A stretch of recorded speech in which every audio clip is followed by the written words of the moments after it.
तर नमस्कार मित्रांनो, सकाळचे 9 वाजलेत आणि बसलो आहे वाटेवरती. आज सकाळपासूनच पाऊस आहे. पाऊस पडतो इकडे गावाला. येऊन कुठे फिरायला भेटलं नाही यावर्षी बरोबर दिवाळीला. पाऊस खूप जोरात आहे. तर जायचं होतं बाहेर देवारला, पण पावसामुळे कुठे काही जायला भेटत नाही. यावर्षी काय पावसाचं समजत नाही जाईल की नाही. यावर्षी पूर्ण वर्षभर छत्री घेऊन फिरायला लागेल काय समजायला येत नाही. बाबा बघा निघून तयार आहे. त्याला बोललो बाहेर जाऊया आपण देवारला जरा.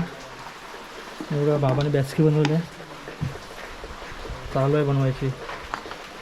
आमच्याकडे आहे ना केलटी वांद्रे जास्त आहेत, त्यासाठी त्यांना पडवायलाही बाबांनी बेचके बनवले आणि वरचं लावायचं बाकी आहे.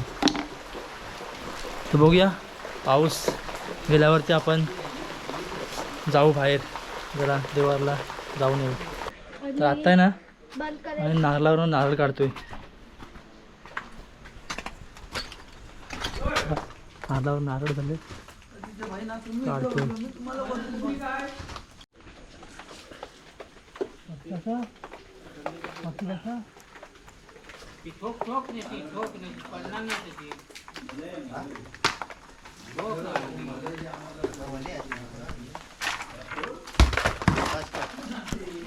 पण नारळ पाडलेला आहे.